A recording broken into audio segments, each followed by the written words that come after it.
Boa noite, meus amigos. Mais uma segunda-feira, 20 de julho, estamos aqui reunidos, né? Socorro Amorim já chegou. Vamos começar mais um curso de introdução à doutrina espírita. Nós somos do Centro Espírita André Luiz, o CEAL. Meu nome é Rosângela Lopes. Rafael Lima já chegou, a Neidinha. Oi, Neide, estamos com seu marido aqui hoje. Hoje vai dar certo. Então, a gente vai partir para os avisos, que a gente sempre dá antes da reunião. Primeiro, a gente pede que curtam, compartilhem, né, os estudos. E a gente vai passar a programação do CEAL durante toda a semana.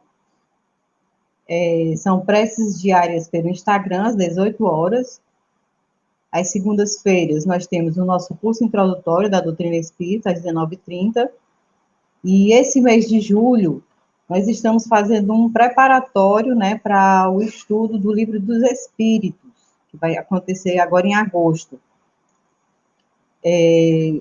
Nós estamos na programação de férias, né, então a gente já resolveu fazer essa preparação para o livro, para o estudo do Livro dos Espíritos.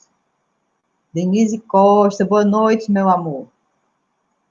E a gente vai falar sobre a importância dessa obra na doutrina espírita, né, que é o Livro dos Espíritos.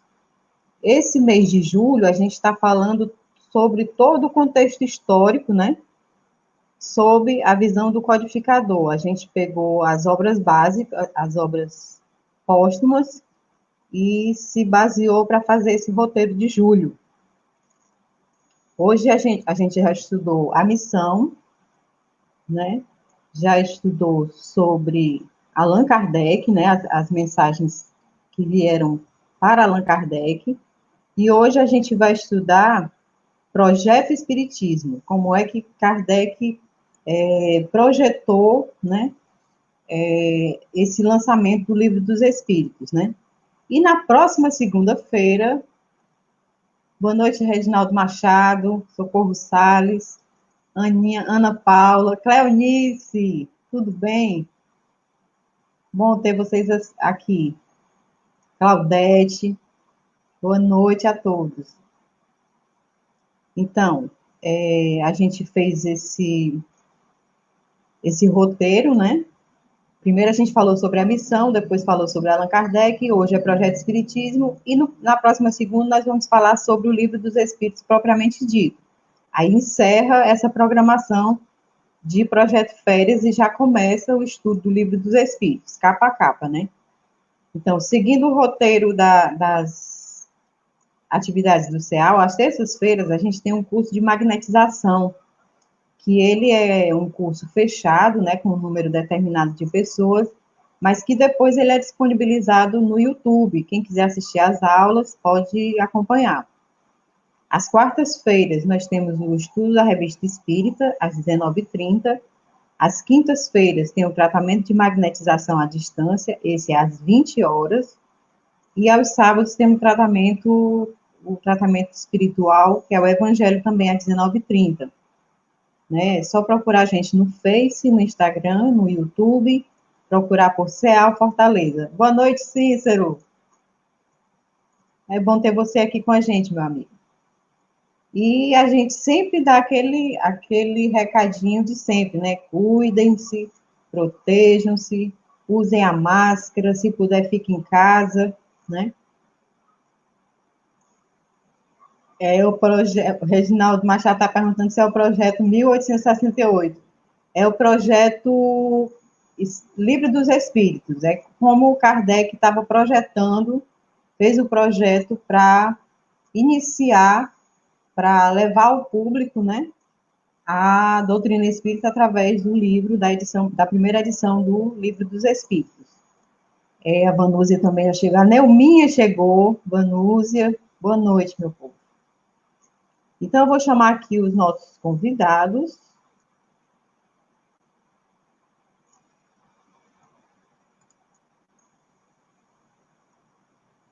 Robson. Boa noite, Robson. Boa noite, Rosângela. Boa noite a todos. Espero que tenhamos, né, uma noite proveitosa, na qual a gente se aproxime um pouco mais, né, dos preceitos e dos conceitos aí de Allan Kardec sobre o Livro dos Espíritos, para nos prepararmos para realmente nos debruçarmos sobre ele a partir de agosto. Exatamente. Boa noite, Audálio. Oi, Rosângela, boa noite. Boa noite, Robson, caro amigo. Boa noite, Wellington. Boa noite a todos os amigos simpatizantes do CEAL. Boa noite, Wellington. Boa noite, Rosângela, Robson, Audálio, todos os amigos que estão nos acompanhando nessa noite. Então, com a satisfação de estar com vocês mais uma vez. Chegou a Ana Maria Aguiar, a Socorro Salles está dizendo que somos todos CEAL, o Cícero está dizendo que somos, a hashtag todos somos todos CEAL. Estou vendo que o Wellington também resolveu botar a camisa de férias, não foi, Wellington? Foi sim. Relógio e tudo. Então, gente, agora nós vamos iniciar a nossa reunião propriamente dita. Florzinha, boa noite. Hashtag somos todos CEAL, é isso aí. Nós vamos pedir ao Robson. Feliz dia do amigo, Cícero. A gente estava até debatendo sobre isso agora. Marquinhos, que prazer ter você aqui com a gente, meu amigo.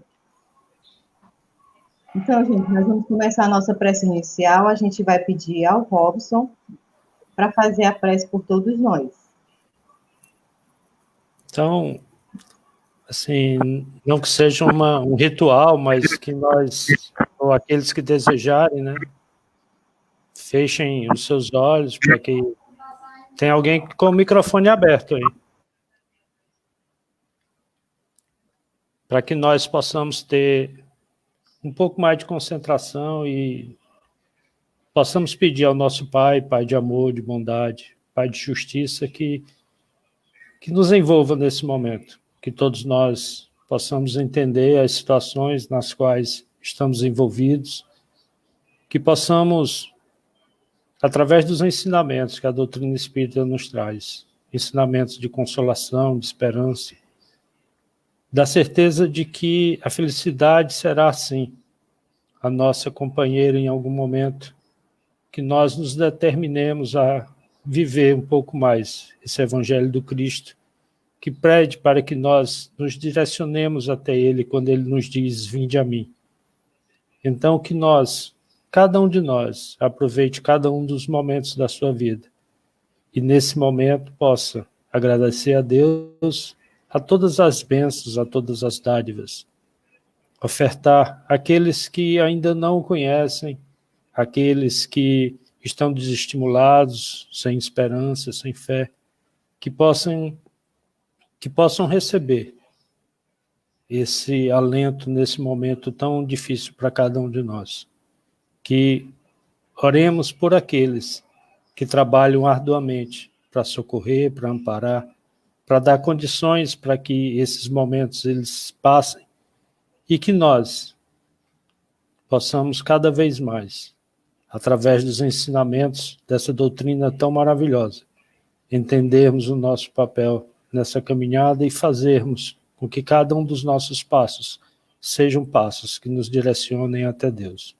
Que Jesus, nosso amado Mestre, possa tocar os nossos corações, que os nossos anjos da guarda nos envolvam com os seus fluidos de paz, de amor e de esperança. E que nós possamos aproveitar todas essas oportunidades e sermos um pouco melhores a cada dia. Que Deus nos ampare, nos abençoe hoje e todo sempre, e assim seja. Assim seja. Me chegou algumas pessoas aqui, o Rafael Cartacho chegou, Gilson Menezes, Juscelia Matos, Neuminha está subindo a hashtag Somos Todos CEAL. É isso aí. Como todo mês de julho a gente está fazendo assim, a gente preparou uns slides e vai ler ele, como eu falo, numa tacada só, né? Vai ler ele todo de uma vez e depois a gente abre para comentários. Tá certo? Vou tentar colocar aqui o texto, só um minutinho.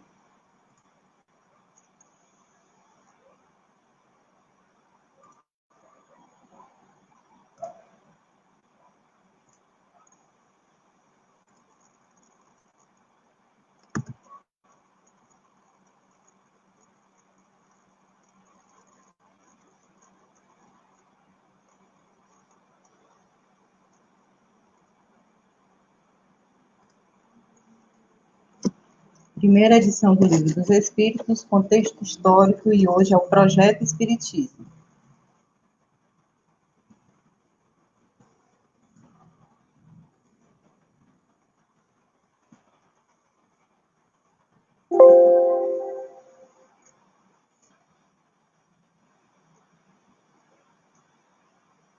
Então, começa assim, com o ensino espírita. Um curso regular de espiritismo, isso Kardec falando em obras póstumas, né? Como eu falei, fazendo o projeto para lançar o Livro dos Espíritos. Um curso regular de espiritismo seria ministrado com a finalidade de desenvolver os princípios da ciência e de propagar o gosto pelos estudos sérios. Esse curso teria vantagem de fundar a unidade de princípios, de trazer adeptos esclarecidos, capazes de espalhar as ideias espíritas e de desenvolver grande número de médiuns. Considero esse curso como de natureza a exercer capital influência sobre o futuro do espiritismo e suas consequências. Seria proporcionado maior desenvolvimento à revista, que aumentando-se-lhe o número de páginas, que aumentando-se-lhe mais frequente a publicação. Agregar-se-ia um redator remunerado. Ele pensava em todos os detalhes, né? Uma publicidade em larga escala, veiculada nos jornais de maior circulação, levaria o mundo inteiro até as regiões mais distantes o conhecimento das ideias espíritas, despertaria a vontade de aprofundá-las e, multiplicando-lhes os integrantes, imporia silêncio aos detratores que logo teriam de ceder diante do ascendente da opinião geral. Mas quem será o responsável para manter o espiritismo nessa senda? Kardec pergunta no trecho falando sobre o chefe do espiritismo, né? Quem terá o lazer e a persistência necessários a se consagrar à labuta incessante que essa tarefa exige? Se o espiritismo for entregue a si mesmo, sem guia, não será de temer que se desvie de seu roteiro e que a malevolência com a qual ainda estará por muito tempo em luta não procure desfigurar-lhe o espírito? É esse, com efeito, um ponto vital e cuja solução se reveste do maior interesse para o porvir, para o futuro da doutrina. A necessidade de uma direção central superior, guarda vigilante uma unidade progressiva e dos interesses gerais da doutrina. É tão clara que já causa inquietação e não ser visto aparecer no horizonte o seu condutor. Entende-se que, sem uma autoridade moral capaz de centralizar os trabalhos, os estudos e as observações, de dar impulso, de estimular os zelos, de defender os enfraquecidos, de manter os ânimos vacilantes, de auxiliar com os seus conselhos, com os conselhos da experiência, de ficar à opinião sobre os tópicos incertos, o espiritismo correria o risco de vagar ao léu. Não apenas essa direção é necessária, como também preciso se faz que preencha condições de força e de estabilidade suficiente para enfrentar as tempestades. Isso tudo foi tirado de obras póstumas, viu, gente? E continua ainda num trecho falando sobre o chefe do espiritismo. Os que nenhuma autoridade admitem não entendem os reais interesses da doutrina.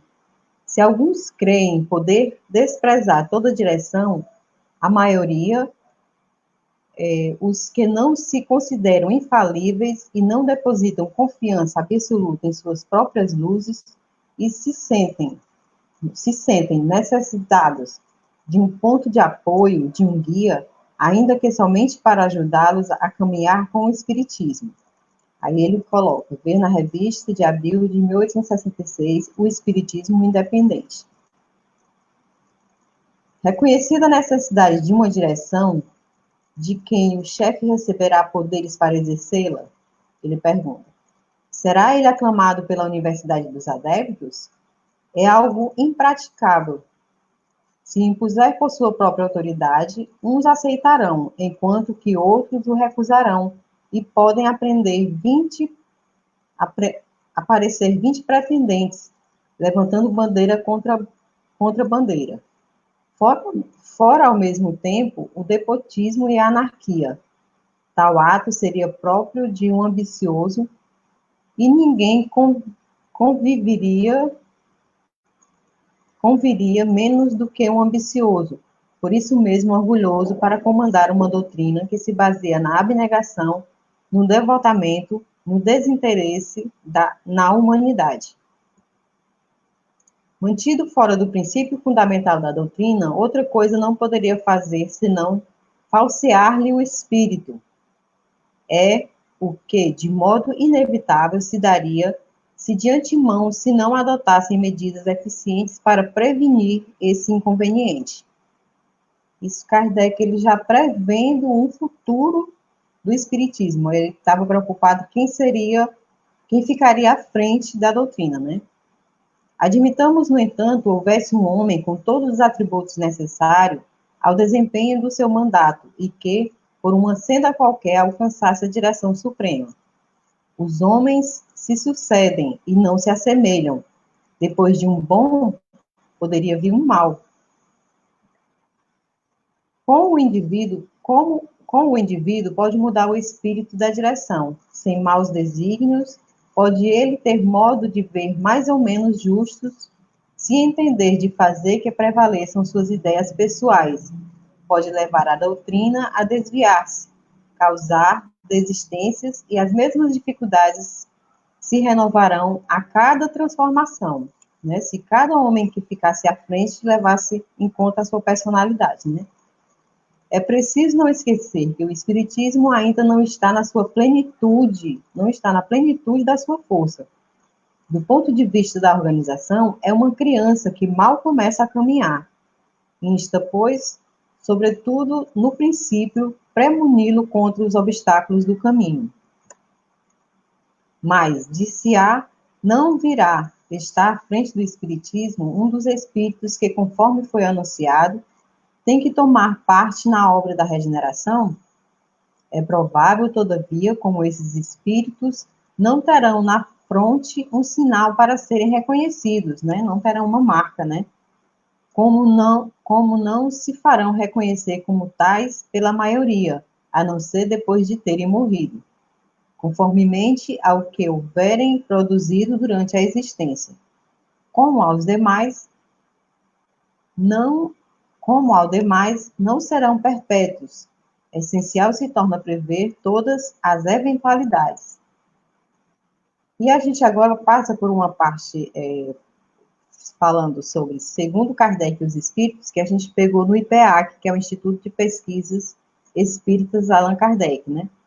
O Espiritismo é, ao mesmo tempo, uma ciência de observação e uma doutrina filosófica. Como ciência prática, ele consiste nas relações que se estabelecem entre nós e os espíritos. Como filosofia, compreende todas as consequências morais que decorrem dessas mesmas relações. Podemos defini-lo assim: o espiritismo é uma ciência que trata da natureza, origem e destino dos espíritos, bem como de suas relações com o mundo corporal. Isso foi Allan Kardec que disse no livro O que é o Espiritismo, no preâmbulo. Ainda no IPA, que a gente pegou esse outro texto.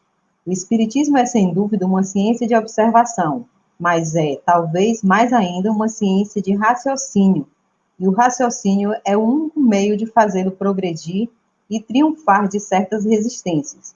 Esse fato só é contestado porque não é compreendido. A explicação lhe tira todo o caráter maravilhoso, fazendo-o entrar nas leis gerais da natureza. Eis porque vemos diariamente criaturas que nada viram e creem, apenas porque compreendem, enquanto outras viram e não creem, porque não compreenderam, porque não compreendem. Fazendo entrar o Espiritismo na trilha do raciocínio, tornamo-lo aceitável para aqueles que querem conhecer o porquê e o como de todas as coisas, e o número deles é grande nesse século, porque a crença cega já não está mais nos nossos costumes. Ora, se tivéssemos apenas indicado a rota, teríamos a consciência de haver contribuído para o progresso dessa ciência nova, objeto de nossos estudos constantes. Isso quem disse foi Allan Kardec, na Revista Espírita, agosto de 1859, no Mobiliário de Além Túmulo. O Espiritismo é uma doutrina moral que fortifica os sentimentos religiosos em geral e se aplica a todas as religiões. Ele é de todas e não é de nenhuma em particular. Por isso, não diz a ninguém que a troque. Deixe cada um a liberdade de adorar a Deus à sua maneira e de observar práticas ditadas pela consciência, pois Deus leva mais em conta a intenção do que o fato. E depois, cada um ao templo do vosso culto, e assim provai que vos caluniam quando vos taxam de impiedade. Allan Kardec, Revista Espírita, 1862, resposta de Ano Novo dos Espíritos Leonenses. Quer dizer, ele não diz que a pessoa deixe a sua religião, não, ele pode ser católico e conhecer a filosofia espírita, né? Pode ser protestante e conhecer a doutrina espírita, porque a doutrina espírita é uma filosofia, né, como ele explica no começo do texto. O Espiritismo é a ciência nova que vem revelar aos homens, por meio de provas irrecusáveis, a existência e a natureza do mundo espiritual e as suas relações com o mundo corpóreo. Ele nos mostra não mais como coisa sobrenatural, porém, ao contrário, como uma das forças vivas e sem cessar atuantes da natureza, como a fonte de uma imensidade de fenômenos até hoje incompreendidos, e, por isso, relegados para o domínio do fantástico e do maravilhoso. É a essas relações que o Cristo alude em muitas circunstâncias, e daí vem que muito do que ele disse permaneceu ininteligível ou falsamente interpretado. O Espiritismo é a chave com o auxílio da qual tudo se explica de modo fácil. Allan Kardec, no Evangelho segundo o Espiritismo, capítulo 1, item 5. O Espiritismo está chamado a esclarecer o mundo, mas necessita de um certo tempo para progredir. Existiu desde a criação, mas só era reconhecido por algumas pessoas, porque, em geral, a massa pouco se ocupa em meditar sobre as questões espíritas. Hoje, com o auxílio dessa pura doutrina, haverá uma luz nova. Deus não quer deixar a criatura na ignorância. Permite que os espíritos mais elevados nos venham em auxílio para contrabalançarem o espírito das trevas que tende a envolver o mundo. O orgulho humano obscurece a razão e a faz cometer muitos erros. São necessários espíritos simples e dóceis para comunicarem a luz e atenuarem todos os males. Coragem, persistir nessa obra que é agradável a Deus, porque ela é útil para a sua maior glória, e dela resultarão grandes bens para a salvação das almas. Francisco de Sales, Revista Espírita, abril de 1860. A gente vai abrir agora para os comentários. Só um minutinho.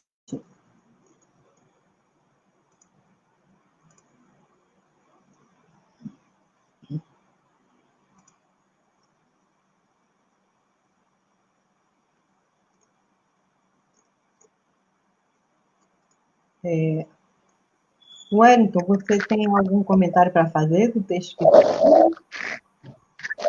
Olha, Rosângela, o texto ele foi bastante claro, né? assim, não deixou dúvidas, não deixou nada assim de obscuro. É porque a gente percebe que a doutrina espírita, né, sendo uma doutrina filosófica, né, é uma forma de, ela promove o conhecimento das questões espirituais, né? Ela é um estudo que, quando a gente vai se aprofundando aos poucos, vai percebendo que a razão de tudo, a razão de ser, a razão do ser, por que as coisas são como são, né? E acaba deixando a gente sem condições de almejar outro tipo de pensamento ou algum tipo de dúvida acerca dessas questões espirituais, né? A gente sabe, a gente percebe que foi um estudo realizado, né, uma pesquisa meticulosa, né? Allan Kardec não começou assim, já acreditando em tudo que ele ouvia, ele ouvia e via, e nesses dois parâmetros de comparação, os parâmetros que ele utilizava para comparar, ele ia percebendo a razão de ser dessas questões espirituais, né? Tanto é que ele desenvolveu esse estudo e é um marco, né, para a gente que realiza essas atividades espirituais, que frequenta, que lê, que pesquisa, né? A gente vai vendo que não tem como a gente questionar.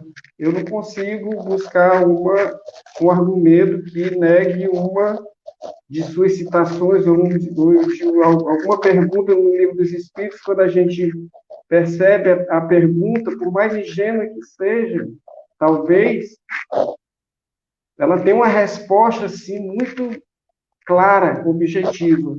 Então não tem, eu vou deixar o Robson, né, no final, que ele vai falar mais do que vamos deixar um tempinho para ele, mas é porque eu não consigo perceber na doutrina espírita a incompreensão. Ela é o norte, como você mesmo leu, fez aí na leitura, ela independe de religião, porque ela é baseada na ciência, na explicação, né, na comprovação. E cada religião, ela pode, independente de qual seja, seguir esses preceitos, porque não tem como não deixa dúvidas. É assim que eu penso assim, sobre essas questões. Então, estou me aprofundando no Livro dos Espíritos, então, estou lendo, acompanhando outras lives que são importantes para a gente adquirir maior conhecimento, e estou achando muito interessante cada uma dessas lives que eu assisto, do Campo Social e outras, né, de companheiros afins de outros seres espíritas que são nossos, né, companheiros, e eu vou me percebendo no meio disso tudo. E é isso que é o importante, né, que as pessoas, elas tenham conhecimento, não por ter, mas porque para ser, né, para ter uma razão, para a gente se perceber como ser humano, como corpo físico, mas que dentro de nós, né, digamos assim, existe uma essência muito maior, né, que vem da divindade. É isso que eu penso. Tem um comentário aqui do Reginaldo Machado, que ele fala assim: Kardec já se preocupava com essas questões. E hoje vemos isso bastante, pessoas que querem mudar o conceito da doutrina quando representam uma casa espírita. Aí logo depois ele diz: falo isso com conhecimento dentro dos meus 30 anos na doutrina, de tudo isso. Cheguei a ver e continuo vendo, infelizmente. Kardec, ele passou um roteiro, né, detalhadamente, inclusive até quando ele fala assim, precisa a gente colocar um redator remunerado, né? Aí mais na frente ele, quem depois se interessar por obras póstumas, ele faz como se fosse um projeto mesmo, né? De onde que pessoas que ele poderia precisar, né? No caso do redator, o local onde eles iam se encontrar, como é que aconteceriam essas reuniões, que sempre ele pensava em grupos pequenos, né, em grupos familiares, ele sempre se encontrava com os amigos para discutir a doutrina espírita, na casa dos simpatizantes da doutrina, né, então a intenção dele era sempre fazer grupos pequenos para estudar a filosofia, né. Aldário, você tem alguma coisa para comentar sobre até agora? Vamos comentar em cima desse texto riquíssimo que você trouxe, né, Rosângela? Como você já falou no início, o livro Obras Póstumas, na verdade, ele não é um livro, ele não está dentro do compêndio da codificação, né, de 5 livros, né, que é uma obra póstuma, mas que foi, como é que eu diria, é um projeto, todo um conjunto, todo um conteúdo que o próprio Kardec, preocupado com o lançamento da obra que viria, né, que no caso era o Livro dos Espíritos, então ele anotando todo o seu pensamento como um pedagogo, um professor que ele era. Então, todo professor tem tudo assim, todo trabalho que vai fazer tem um método, uma metodologia, né, um contexto. Então, a gente percebe do contexto que você trouxe, o que é o ser espiritismo? É uma ciência nova, né? Aí ele questiona, por ser uma ciência, é claro que por ser uma ciência vai precisar necessariamente, permanentemente de estudo, não é isso? É uma ciência, vai precisar de estudo. Aí, quem vão ser esses estudantes? Quem vão ser essas pessoas que vão estar estudando a doutrina, não é? Quem seriam essas pessoas? Aí ele diz, para isso, se é uma ciência que precisar de estudar, é preciso que tenha um curso permanente. Daí, né, ó, veja bem, daquela época até agora, a gente sente a necessidade, a preocupação que ele teve, já antes de lançar a preocupação de vai precisar de um grupo para estudar essa nova ciência, porque ele era sempre muito questionador, né? Quem seria, e qual seriam os requisitos desse pessoal, desses alunos, né? Qual seria o melhor requisito para ficar estudando esse método? Aí que vem a questão, como é uma doutrina nova, uma ciência que permite estudar o contato com a espiritualidade, ele já pensou, seriam o quê? Os médiuns. Para falar com os espíritos, teria que ser a questão dos médiuns. Daí que ele forma os grupos, né, iniciais para aquele grupo de pessoas selecionadas para ter esse contato. Então, a gente vê que dentro dessa obra, são os apontamentos todos que ele fez antes de lançar, que ele ia questionando com os espíritos, né? Vou fazer isso, a questão do método, quem ia tomar a frente, a preocupação dele. Será que vai ter uma pessoa para ficar à frente disso? Tipo assim, ele já antevia que ele não é permanente, não é imortal, né? Ficar para toda a vida. E, dentro desse contexto, a preocupação, quem é que vai seguir isso com a seriedade, com a responsabilidade que a ciência requer, né? Então, é muito curioso isso aí. E que, na verdade, a gente percebe com relação até esse rapaz aí fez essa colocação, né? De pessoas que ficam à frente ainda hoje, a gente vê assim, que ficam à frente do grupo e, de repente, quer, como que eu diria, criar conceitos novos, algumas coisas, acrescentar alguma coisa na doutrina que a gente sabe perfeitamente que ela não há necessidade de conceitos novos. Ela tem que ser estudada, compreendida por nós, para poder a gente, inclusive, se apropriar dos conhecimentos muitos que a gente ainda, inclusive, nem entende, né? Então, a gente percebe que, na verdade, pessoa mesmo, só a pessoa dele para codificar, porque a doutrina espírita é a doutrina da imortalidade, do contato com os espíritos, e a terceira revelação foi trazida por uma pleiade de espíritos, né? Então, ela não ficou personificada e nem iria se perpetuar só numa criatura, principalmente no nível de compreensão que está aqui, visto que é uma doutrina, né? É uma filosofia nova e um conceito divino, né? E é interessante nesse contexto aí que você até mencionou, que ele fala assim, a questão da definição do Espiritismo, que está no contexto lá do livro, no preâmbulo do livro que é o Espiritismo, né? O Espiritismo é uma ciência que trata da natureza, a origem e o destino dos espíritos, bem como as relações com o mundo espiritual. Então, a gente percebe, né, gente, é que há que haver sempre esse estudo, essa sensibilidade, né, com a propriedade que Kardec tinha e com como é que eu diria, gente?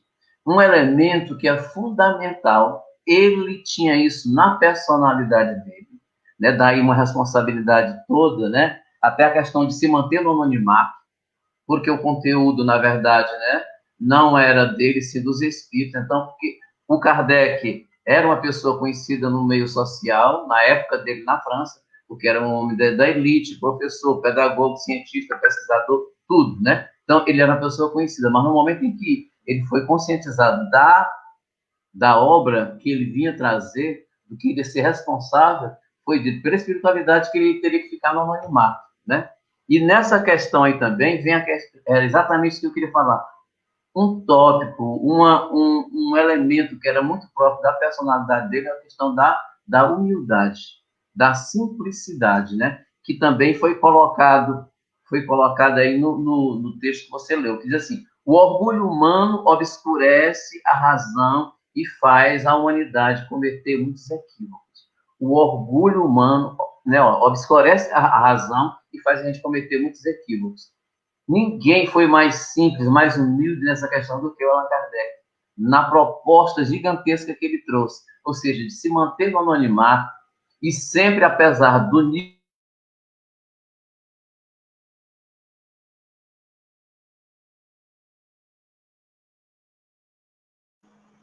O Aldalho deu uma travada aqui, Aldalho. Mas, pegando aí o gancho no que o Aldalho estava falando, eu acho, assim, comum que o dirigente de um centro espírita, ele coloque um pouco da sua personalidade em como desenvolver, né, essa casa espírita, contanto que ele siga o roteiro de Allan Kardec, né? Porque é comum que a personalidade, mesmo fugindo ao orgulho, esse orgulho que o Aldar estava falando, é natural que o dirigente do centro espírita ele imprima um pouco da sua personalidade, né? Por exemplo, se for uma pessoa que seja mais atualizada, colocar coisas mais tecnológicas, vamos dizer assim, quer dizer, sempre imprime a personalidade do dirigente, contanto que o estudo seja direcionado a base seja Allan Kardec, então não tem problema nenhum, né? Porque somos todos humanos, somos falhos, e a gente está longe de ter aquela consciência de Allan Kardec, que mesmo no estudo passado a gente viu que ele estava preocupado com o próprio sucessor, né? Como é que a doutrina espírita iria sobreviver, né? Depois do desencarne dele. Mas eu vou deixar o Robson também comentar aqui um pouquinho, antes que o Aldalho volte. Tá. Eu acho que uma das coisas que a gente pode voltar aí nesses slides que você comentou, Rosângela, ele, em determinado momento, ele trata 4 características da doutrina espírita, né? Abnegação, devotamento, desinteresse e humildade. E se nós formos analisar isso, a doutrina espírita, por si só, ela é quase que um tratado, né? Quem efetivamente irá ter esses adjetivos, essas características, somos nós, né, que fazemos parte da doutrina espírita e que devemos realmente incorporar isso, né? Então, esse comentário que foi trazido, né? Eu acho que a partir do momento em que alguém assume uma posição de liderança, de coordenação dentro de uma casa espírita, é aí, mais do que nunca, que ele tem que demonstrar as características da doutrina espírita, né? Então, Lógico que nós estamos aqui aprendendo, nós ainda não somos longe disso, temos essas características na sua perfeição, mas o que nós devemos ter é um esforço constante para nos transformarmos, para buscarmos a nossa mudança moral, e essa mudança moral com o intuito de demonstrar essas características, né? Porque se nós estudarmos, se nós debatermos e em nenhum momento conseguirmos aplicar isso, né? Que conhecimento é esse que não se transforma em prática, né? Então, eu só queria fazer esse... O Audálio está aí, está com a mão levantada, Audálio? Tá. Um outro ponto que eu gostaria de voltar, né, um dos slides ele fala assim, que o Espiritismo é uma ciência nova, né, e por ser uma ciência nova, ela é cheia de lacunas, né, que nós devemos buscar preencher, né? Se ela era nova naquela época, ainda, né, continua para nós nova, né, porque nós ainda não temos, né, o domínio, o conhecimento necessário, daí se dá a necessidade de cada vez mais e sempre estudarmos, né? No Bial, na entrevista lá com o Bial, foi dito que o Chico sentou e estava lendo o Livro dos Espíritos, né? Então, nós, mais do que nunca, precisamos ter, né, e retornar sempre, porque quantas vezes nós lermos, nós estudarmos o livro, quando nós voltarmos, a gente vai ter uma passagem que vai dizer assim, eu nunca vi isso na minha vida, né, porque a percepção, a captação do momento, ela se modifica, né, nós não vamos analisar da mesma forma, com o mesmo olhar, com a mesma percepção, né? E ele fala que ela vai nos trazer provas irrefutáveis, né? E o nosso conhecimento, né, a nossa busca incessante, ela, por ser uma ciência, traz, né, os elementos de comprovação, de assertividade, para que nós entendamos a necessidade de termos uma fé raciocinada, porque sem essa fé raciocinada as coisas se tornam espúrias, se tornam sem sentido, a gente vai cair no misticismo, e é o contrário disso que nós devemos buscar. Nós devemos nos basear em um raciocínio lógico, né? E a gente viu lógica em toda essa discussão que o Allan Kardec teve sobre elaboração, sobre aumento de tiragem, sobre divulgação de informações, sobre a forma de ter um redator que conseguisse trabalhar melhor as palavras, né? Até a forma de editar a publicação, né? Então, a vida precisa, né, que nós tenhamos essa busca de buscarmos entender, de buscarmos aprender, mas, acima de tudo, de buscarmos praticar isso tudo que a doutrina espírita nos traz. Eu acho que, basicamente, isso aí. Eu achei interessante você mencionar sobre a entrevista que aconteceu, né, do Bial entrevistou Dora Encontre, né, que é jornalista, escritora e educadora, médium espírita, e entrevistou também Marcel Souto Maior, que é jornalista, escritor e não espírita, né. A entrevista foi ao ar dia 15, e me chamou muita atenção, porque eu pensei assim, como eu disse nas reuniões passadas, eu nasci em berço espírita, mas mesmo assim eu me sinto muito, muito empolgada com o estudo novo que está para acontecer, eu fico, um entusiasmo que eu tenho, né? Então, quando eu vi essa entrevista do Bial, eu disse assim, pronto, é o universo que está conspirando, porque corrobora com o estudo, com essa preparação do Livro dos Espíritos que a gente está fazendo, né? Então, nessa entrevista, que eu até perturbei muito o Wellington, porque eu comecei a ver e depois saiu do ar, né?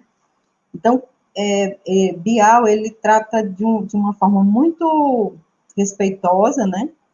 Todas as questões, E ele fala, ele faz algumas perguntas, a Dora e ao Marcel, e eu selecionei até algumas aqui,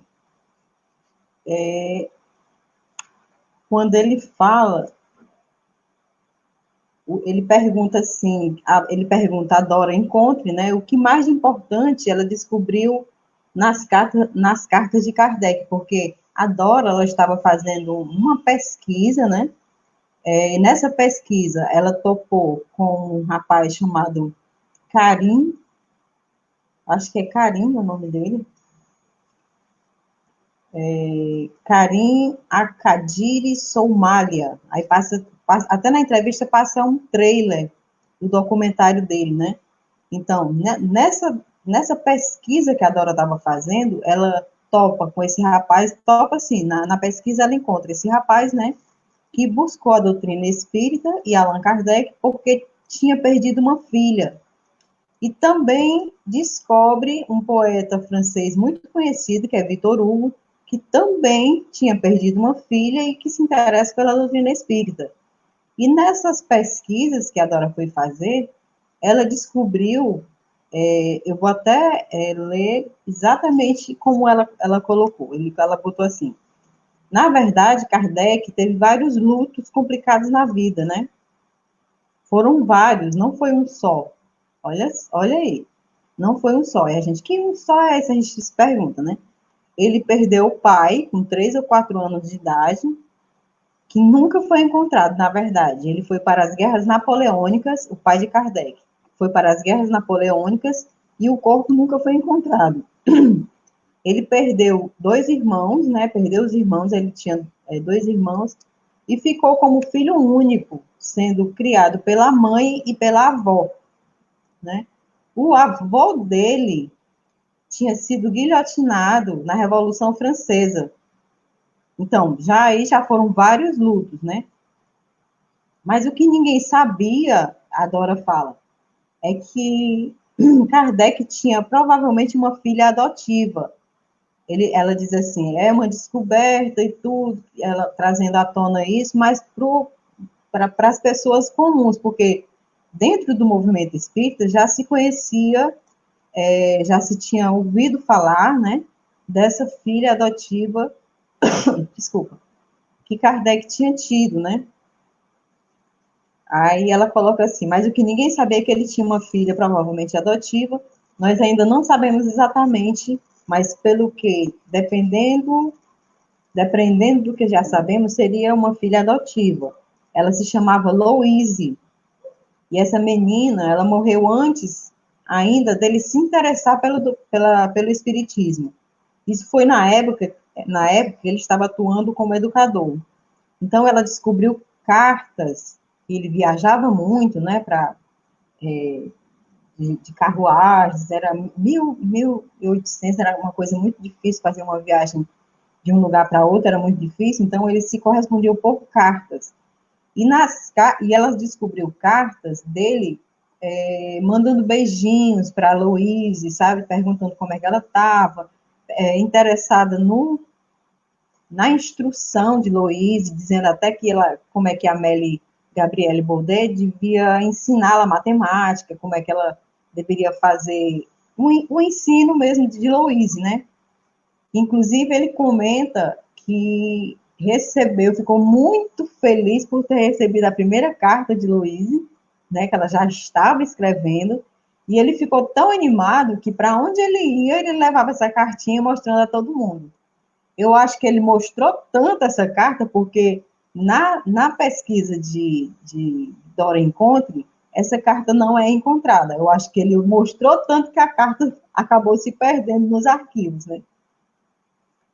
Então, ele fala sobre essa menina, que ainda viva, né? Mas a menina desencarna, porque na pesquisa da Dora Encontre, da Dora, ela menciona uma carta do sogro para Amélie Baudet, dando os pêsames, né?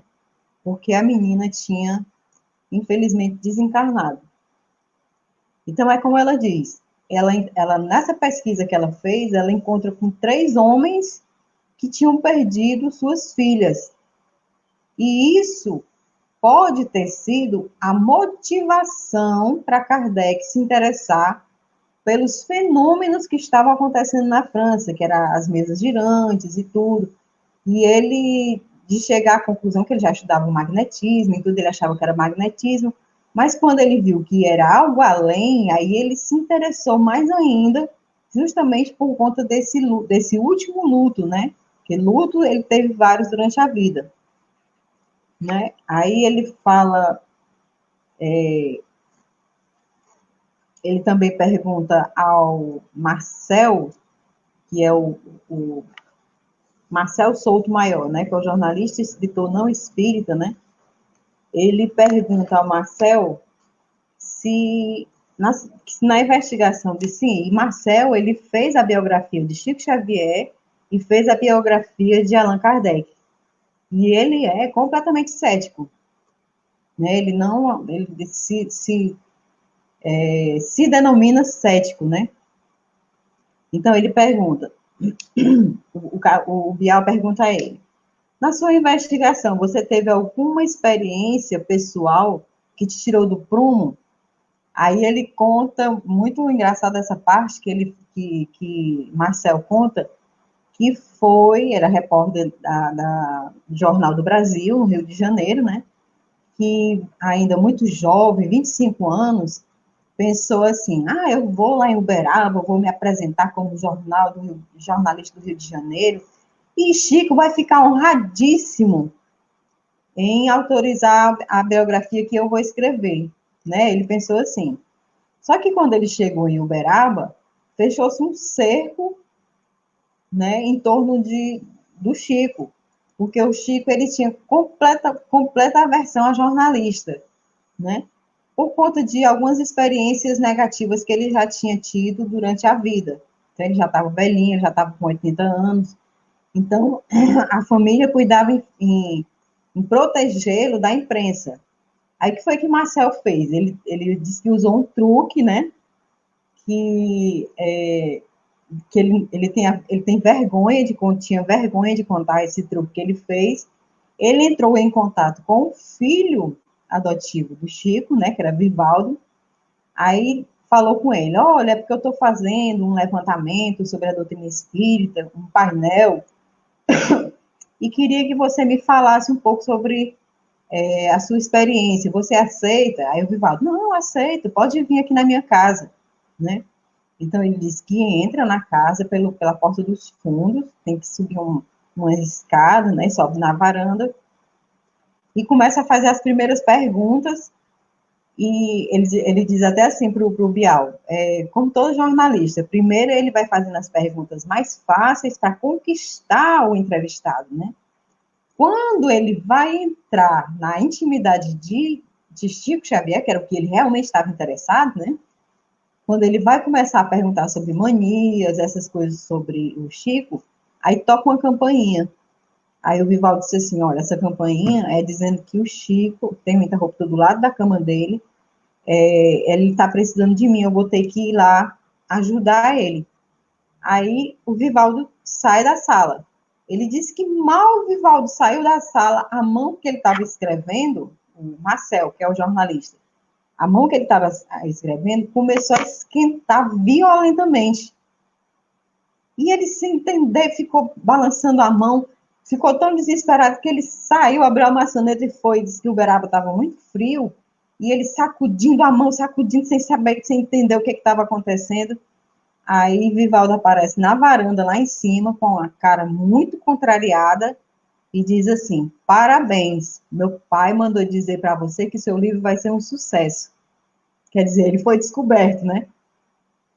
Aí ele disse que ficou morto de vergonha, só fez subir para pegar o bloquinho de anotação e o gravador dele e sumiu. Pediu desculpa, né? Me desculpe, e saiu.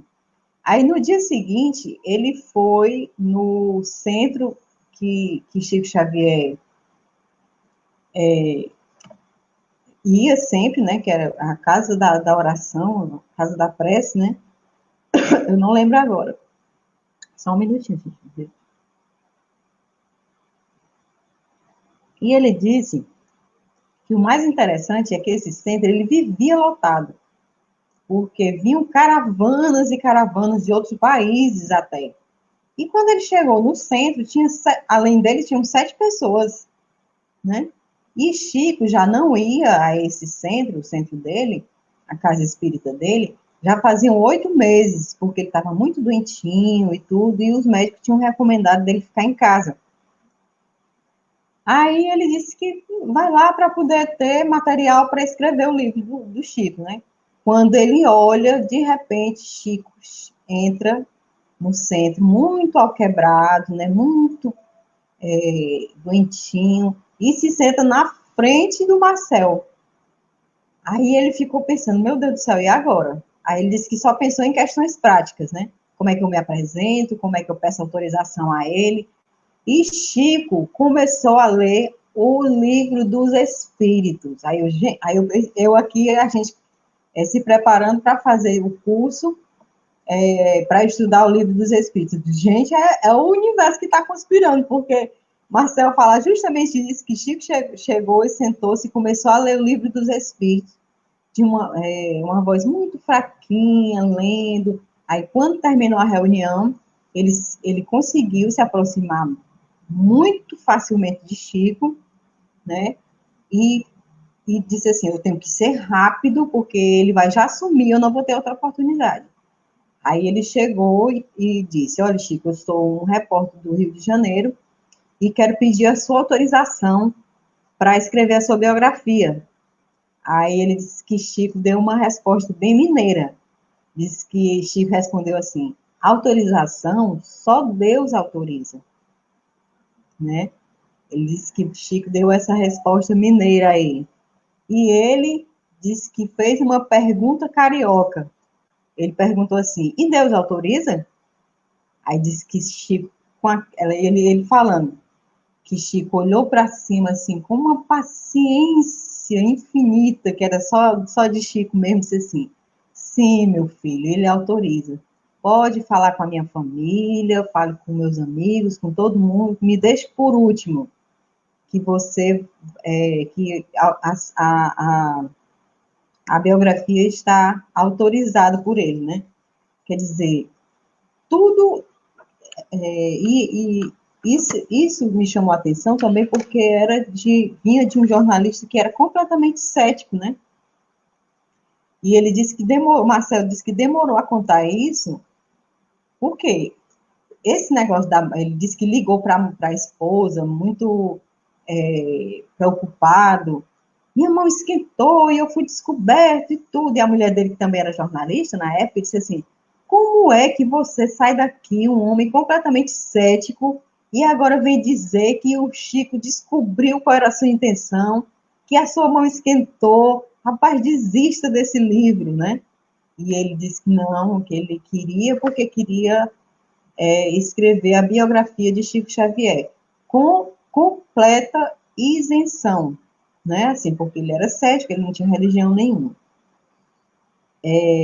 Aí o Bial faz várias perguntas, porque que só aqui no Brasil que vingou realmente o espiritismo, né, como religião, como doutrina, e eles discorrem muito sobre a importância do Chico, desse abrasileiramento, né, da doutrina espírita, que eu até pensando que a gente podia fazer uma reunião especial até sobre esse assunto, né, sobre esse abrasileiramento do espiritismo, porque na época de Kardec, lá na França, ele trouxe como filosofia, tanto que na reunião passada eu falei, quando a gente bota no Google, espiritismo, ele não aparece como religião, ele aparece como literatura, né?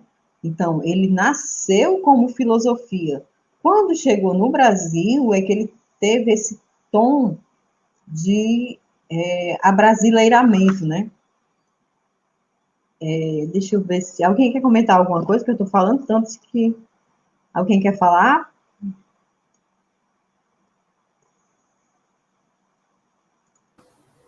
Robson, quer falar alguma coisa? Não, pode continuar, Rosângela.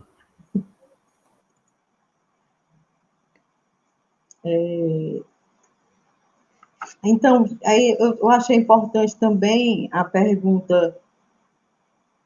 Ele também falou sobre o João Teixeira de Deus, o João de Deus, né? Que eu acho que até Pedro foi muito respeitoso quando falou, que ele, o Chico, o Pedro disse até assim: olha, me coloco, não é justificando, mas me colocando no lugar dele, ele com todo aquele dom e aquela multidão atrás dele, fica fácil da pessoa pirar, quer dizer, o jeito dele falar, né? Que era o que a gente estava comentando no começo da reunião, imprimir a personalidade, né? Mas, como a Dora Encontre disse assim, felizmente, para a doutrina espírita, ele não se dizia espírita, né? Então, não houve nenhuma coisa negativa, né? Com a doutrina espírita com relação a esse fato tão que abalou muita gente, né?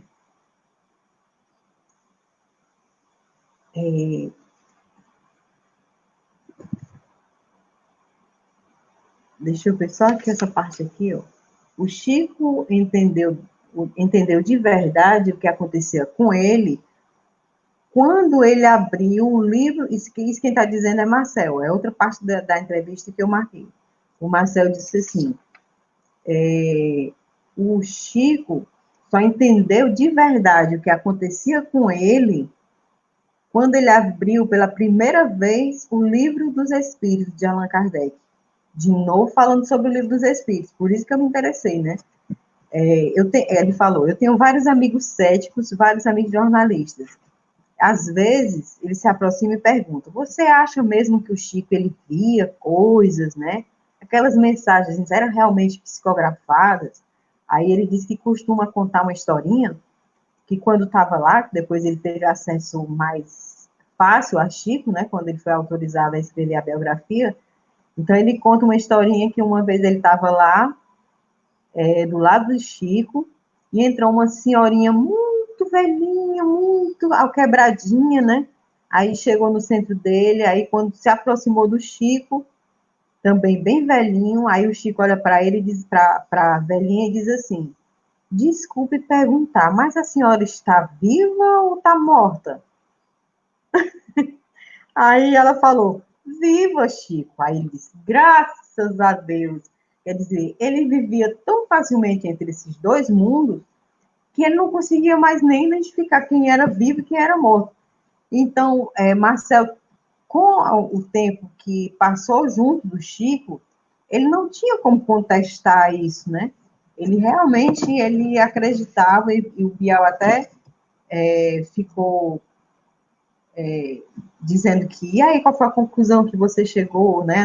Não vou perguntar a conclusão, né?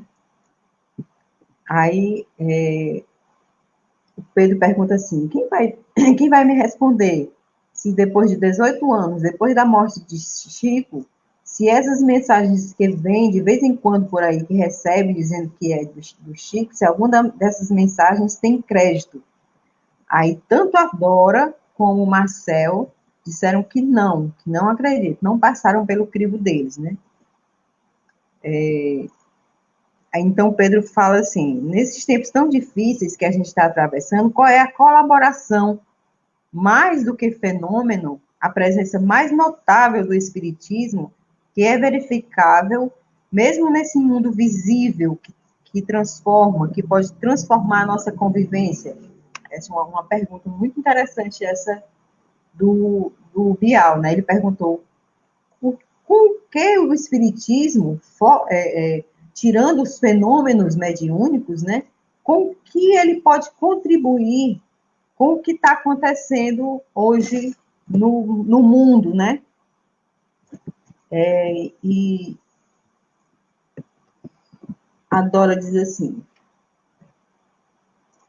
eu acho muito interessante a resposta da Dora, que ela diz assim, olha, eu acho que a gente entender o Espiritismo como uma doutrina reencarnacionista, evolucionista e racional, e que entende todas as situações da vida como um processo de aperfeiçoamento e aprendizagem. Ou seja, o sentido de nós estarmos no mundo é justamente nos aperfeiçoarmos, e não só individualmente, coletivamente também, porque senão nós cairíamos numa espécie de salvacionismo individual, né? E eu estava até conversando com o Cícero, acho que foi ontem, foi hoje, que a gente agradece por ter o teto, por ter o alimento todo dia, mas isso são talentos que são dados para a gente ajudar quem não tem. Não é que a gente se acha, eu tenho um teto, aquele ali não tem, então eu sou melhor do que ele, então eu tenho que agradecer. Não é por aí. Se a gente tem se a gente tem esse teto, se a gente tem esse alimento, se a gente tem acesso a essas verdades que a doutrina espírita nos dá todos os dias, está tão amplamente divulgado e fácil da gente entender, então são ferramentas que a gente pode usar para ajudar, né, o coletivo. Tá certo que a doutrina espírita, ela é praticada na primeira pessoa. Eu tenho que ler o evangelho primeiro para mim, mas depois disso, depois de compreender, né, como a Dora diz, depois de bem entendido o espiritismo como reencarnacionista, evolucionista e racional, que entende todas as situações da vida, é quase que um dever da gente ajudar o próximo, né? Primeiro aos nossos familiares, depois a coletividade, né? Como a gente vem falando. E só para terminar aqui, falando sobre a entrevista, que eu já falei demais, ele pergunta assim para o Marcel. Marcel, logo no início você começou a sua participação, você falou essa palavra que, na verdade, é um sinônimo da palavra amor. Caridade, que é o nosso lema, né? Fora da caridade não há salvação. Aí Pedro pergunta, essa é a prática do espírita? Aí o Marcel, que não é espírita, e eu achei interessante o Pedro perguntar, ele não adora que é espírita desde de criança, né? Tem a mediunidade desde 11 anos, né? E Marcel responde assim, o efeito que o espiritismo provocou em mim é uma responsabilidade muito maior com o nosso tempo aqui agora, com a passagem do tempo. A gente não está aqui a passeio. A gente está aqui para, se possível, deixar algum legado. Não precisa ser um imenso legado, mas que a gente contribua, que ao sair daqui, a gente tenha feito alguma coisa melhor, né? Que a gente deixe alguma coisa melhor no caminho, atrás da gente. Aí, ele ainda continua a entrevista, mas eu achei interessante pontuar essas passagens, né, que o Pedro Bial fez a Marcel e a Dora. Vocês têm alguma... Agora eu vou abrir para as considerações finais, que a gente já está extrapolando o tempo. Robson, quais seriam as suas considerações finais, meu amigo? Bom, acho que a expectativa agora, né, para a gente daqui a pouco começar o estudo, né, do Livro dos Espíritos, né, e desejar a todos uma boa semana e aproveitar essas últimas palavras que você falou, né, que a gente possa usar os nossos talentos, né? Se nós o fizermos, né, a gente realmente está contribuindo para que a humanidade ela cresça, evolua, e isso só depende de cada um de nós. Boa noite a todos. Boa semana. Boa noite, Robson. Foi um prazer ter você aqui com a gente. Que a gente tinha até anunciado o Robson como um dos coordenadores, e semana passada a gente teve um problema de internet, mas agora ficou ótimo, ficou jóia. Né? Agora a gente passa a palavra para o Wellington fazer as considerações finais. Ok.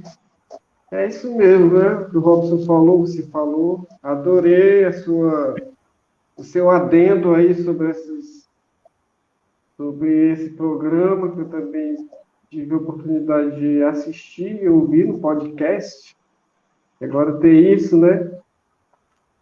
E eu só queria deixar uma mensagem, porque a gente está percebendo que as coisas estão melhorando a cada dia, graças a Deus, né? O pessoal já está começando a retornar às suas atividades, isso é muito importante. Nós, brevemente, futuramente, poderemos fazer isso, né? E o pessoal disse que vamos voltar ao normal. O recado que eu quero deixar é o seguinte, sobre a normalidade, né?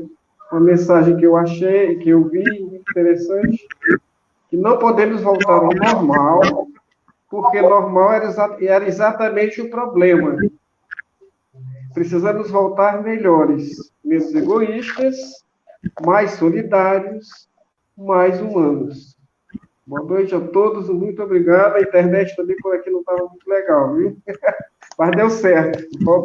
Boa noite ao Dálio, Rosângela e todos os amigos aí que nos acompanham sempre. Boa noite, Wellington. Muita paz para você.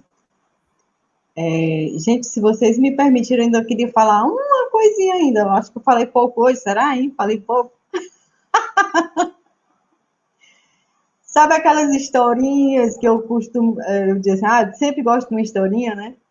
Eu me lembro quando a gente estava na mocidade do Centro Espírita André Luiz, o meu irmão, que é mais novo do que eu, 4 anos, na época ele tinha 12 anos, ele estava muito, muito, muito envolvido na doutrina. Isso eu quero só chamar a atenção para esse equilíbrio, né? Para não ter também esse fanatismo. Eu digo que sou um entusiasta, mas a gente tem que estar também vendo as outras coisas da vida, né? Dar atenção à família, como o Elton falou, ter cuidado, né? Então, nessa época, voltando à historinha, o meu irmão estava com 12 anos e ele estava muito fanático pelo espiritismo, sabe? Cada vez que ele estudava mais, ele ficava coisas de pré-adolescentes, né? Então, toda vida antes de dormir, ele dizia assim, vamos ler o Santo Evangelho, ele ainda beijava o Evangelho, sabe? Aí o meu avô, que foi o responsável por trazer a doutrina espírita para a família, né? Ele quem conheceu a doutrina e apresentou para o resto da família, ele morava no interior, morava numa serra. E ele veio para Fortaleza, e aí sim, aí a minha tia mais nova, que até desencarnou, ela recebeu uma proposta de emprego para trabalhar no interior. Então, ela ia com a família para o interior. Então, meu avô chega da serra e determina, olha, o seu irmão mais novo diz para minha mãe, o fulano, não vou dizer o nome dele, porque ele não me autorizou, né? O fulano, ele vai passar um ano lá com a Goinha. Quer dizer, ele podia ter ficado muito orgulhoso de ter um neto que estava se dedicando completamente à doutrina espírita. O que foi que ele fez? Ele afastou o meu irmão, ele passou um ano lá nesse interior. Quando ele voltou completamente outro, quer dizer, ele foi pré-adolescente, 12 anos. Quando ele voltou de bigodinho, sabe? Os interesses eram outros, as meninas, as namoradinhas, né? Quer dizer, na época, se achou assim que o vovô foi muito austero de ter mandado ele para o interior, ter rompido com isso, né? Já que ele podia estar, era orgulhoso pelo que estava acontecendo. Mas quando o meu irmão voltou, então ele já voltou com outro senso crítico, né? Ele continua espírita, faz evangelho no lar e tudo, mas deu aquela abrandada, quer dizer, tudo tem que ter a medida certa, né? Nada, o que ultrapassa, o que passa a ser fanatismo, é veneno, vamos dizer assim, né? Então, a gente agradece aqui a participação de todo mundo, gente, já estamos passando do horário, né? Todo mundo que esteve junto com a gente hoje, Reginaldo Machado, Socorro Amorim, a Neuminha, a Neide, que já se despediu, e vamos pedir ao Audálio para começar o nosso tratamento espiritual, né? Que é a água magnetizada, que dá tempo para vocês pegarem a água, e ele vai aplicar o passe, o magnetismo à distância. Vou tirar aqui os meninos, vai ficar só eu e o Audálio, tá bom? Um beijo, Robson, obrigada. Um beijo, Wellington. Boa noite a todos.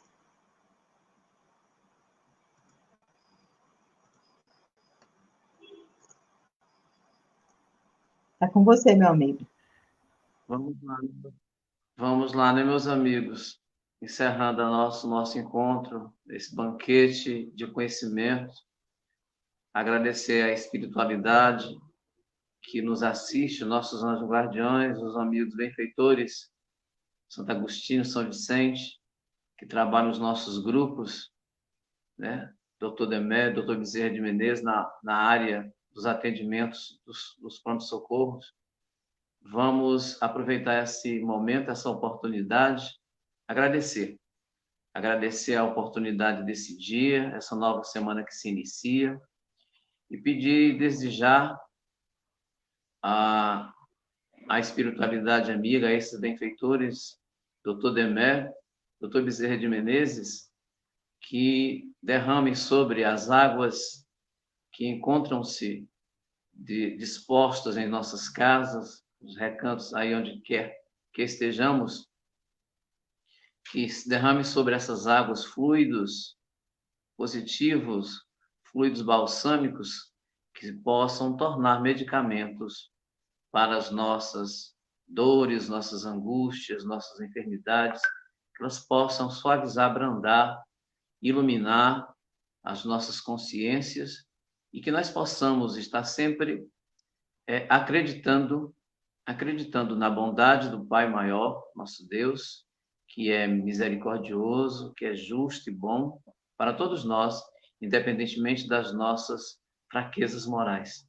Ele é Pai de amor e justiça, não nos pune, não nos castiga, e sim só nos dá novas oportunidades de refazermos os nossos caminhos através da reencarnação, através de novas oportunidades. Esse é o objetivo maior da nossa encarnação novamente. Que Jesus, o nosso mestre, nosso modelo e guia, médico de todas as horas, possam nesse instante suavizar, abrandar todos os nossos amigos e irmãos que se encontram temporariamente enfermos nos leitos de hospitais, nas enfermarias, nas emergências, ou mesmo em suas casas em tratamento mais ostensivo, que Jesus possa, nesse instante, derramar sobre todos esses amigos e irmãos seus bálsamos de paz, a cura que ele pode promover através dos nossos benfeitores espirituais. Obrigado, Pai, por todas as oportunidades que nos tem concedido. Obrigado pelo conhecimento da doutrina espírita. Obrigado por essa pleiade de espíritos que nos ajudam e nos assistem. Pelos nossos amigos encarnados que compõem a equipe do Centro Espírita André Luiz, aqueles que implantaram as sementes dessa casa e os que hoje somam para que esse instituto se mantenha. Obrigado a todos os amigos admiradores deste grupo. Abençoe a todos indistintamente. Mais uma vez, a nossa gratidão fica conosco, hoje e sempre, que assim seja. Uma boa noite a todos, muita paz, muita luz.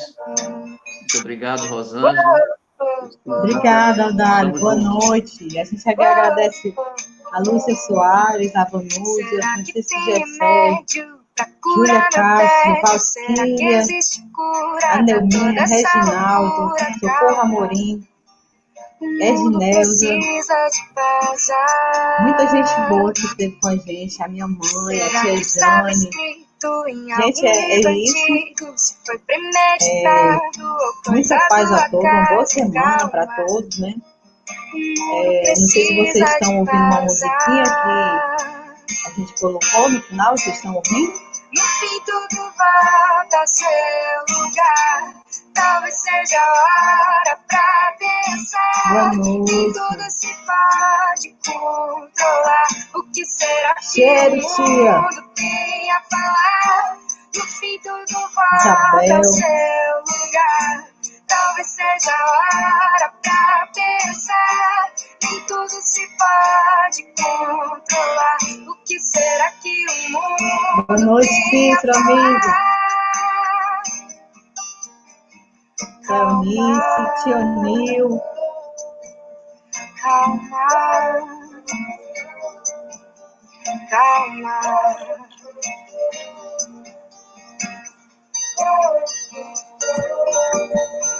Quem é que nunca disse precisa de espaço, que a vida era corrida, que andava ocupado, calma. A vida precisa de pausa. Quem é que nunca disse que faltava tempo pra ficar em casa, ficar sem fazer nada, calma.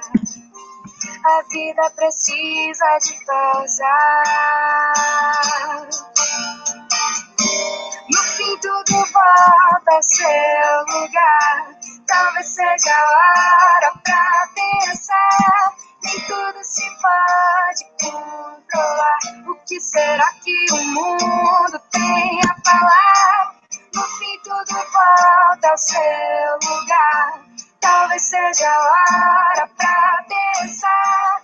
Nem tudo se pode controlar. O que será que o mundo tem a falar? Calma, calma, calma,